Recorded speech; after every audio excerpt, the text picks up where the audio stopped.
Lijepi pozdrav svima. Ja sam Gordana Galetić, psihoterapeutkinja i edukatorica za roditelje i za stručnjake koji rade s djecom te bračna savjetnica. U zadnje vrijeme sa dosta ljudi s kojima razgovaram nekako iskrsne tema uključivanje djece u odluke vezane uz djecu. Primjerice, baš u posljednjih nekoliko mjeseci dosta ljudi je išlo uređivati dječju sobu.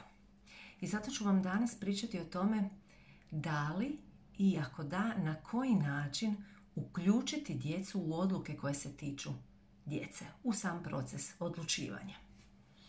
Uzmimo taj primjer sa uređenjem dječje sobe. Zamislite da vam, evo primjerice, dijete vam ima 4, 5, 6, 7 ili možda 8 godina i odlučili ste preurediti dječju sobu ili napokon formirati tu dječju sobu. I sada želite kupiti krevet, možda radni stol, neke police, luster, zavjese, sve to ukrasiti. Primjećujem da mnogi roditelji se odlučuju otići u dućan i to obaviti, izabrati i da, istina za volju, tako je najbrže. Ako idemo sa djecom, postoji mogućnost da će oni puno toga htjeti razgledati, birati, da će to trajati, da se možda nećemo slagati oko toga šta je najvažnije, da možda ono što se njima sviđa neće biti ono što mi mislimo da je najpraktičnije ili najkvalitetnije ili najbolje za naše dijete.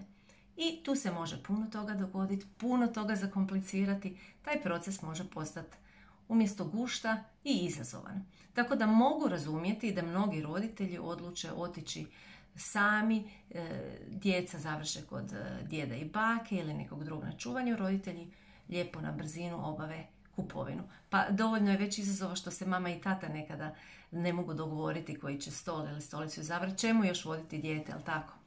Nije tako. Da, mora vas razočarati, biti iskrena, nije tako. No, ima nešto što može pomoći. Suzite izbor na 1 ili 2 stola, na primjer stola, i pitajte dijete koji mu se više sviđa. Ako dijete želi neki drugi stol, nađite način da to uvažite, da kažete da razumijete da je taj stol privlačan, da pitate šta mu se sviđa na tom stolu i da tad probate to što je djetetu bitno naći na onom stolu koji vi smatrate da je možda čvršći, praktičniji ili jednostavno vam je cjenovno realniji i u dogovoru s djecom moći ćete sve to realizirati. A zašto je uopće važno uključiti dijete u izbor, u sam proces odlučivanja koji se tiče djece, u ovom slučaju u izbor izgleda njihove sobe? Ima više razloga. Za početak, pitajmo se da mi uređujemo svoju sobu. Kako bi nam to bilo da netko dođe i uredi našu sobu bez da smo mi na bilo koji način sudjelovali i sad dođemo u tu sobu i možda je to nekakav dizajner i soba izgleda prekrasno, ali je recimo sva uređena u retro stilu, a vama se ne sviđa retro stil. Vi, na primjer, volite moderni. A vi ste ti koji ćete boraviti u toj sobi iz dana u dan. Vama je potrebno da je ta soba ugodno, inspirativno, motivirajuće okruženje. E pa tako i dijete. Vi biste sigurno, ako želite da vam neki dizajner to uredi, mu dali upute šta vam se sviđa, šta vam se ne sviđa. On bi vam pokazao niz tekstila prije nego bi izabrao zavjesu za vas. Vi biste rekli, ovaj mi se tekstil sviđa. Ovakvu stolicu želim, ovakav tip kreveta.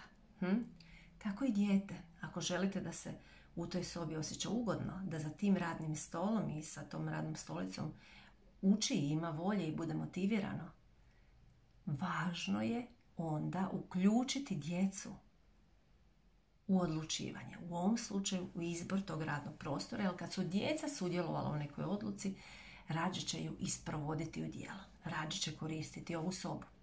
Drugi vrlo važan razlog zašto je bitno djecu uključiti u donošenje odluka je ujedno i odgovor na ono pitanje zbog čega mene moje dijete ne pita za mišljenje oko nečeg. Zbog čega moje dijete sad kad je već tinejdžer ili adolescent ili odrasla osoba, roditelji se osjećaju neuvaženo. Zašto me ne pita za mišljenje? Zašto sa mnom ne želi razgovarati? Pa upravo ako želite postići da vaše dijete i sada i u budućnosti želi razgovarati s vama, želi poštivati vaše mišljenje ili je barem zainteresirano i željno imati vašu podršku, čuti vaše mišljenje, tada vi sada pitajte dijete za mišljenje, uvažite, nađite način da pokažete da vam je važno mišljenje vašeg djeteta.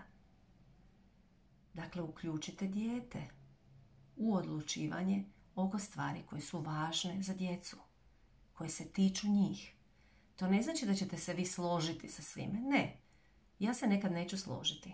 Reći ću, razumijem da to želiš, no meni je to i to važno i u ovom slučaju ja tako odlučujem. Neka ću objasniti, neka ću samo staviti jasnu granicu. Ja želim ovako. Ali u većini slučajeva je bitno uključiti dijete.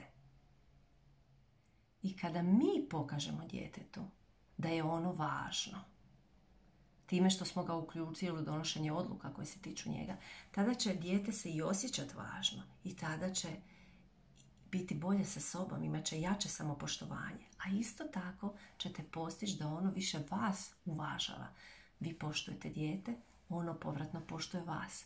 Ako mi često uključujemo dijete u donošenje odluka koje se tiču djeteta i ako mi uvažavamo to dijete, i dijete će imati više uvažavanja i povjerenje prema nama i tada će i to naše dijete lakše pitati spontano i prirodno. Mi pitamo dijete za mišljenje, dijete onda spontano i prirodno isto tako ima potrebu pitati za mišljenje nas.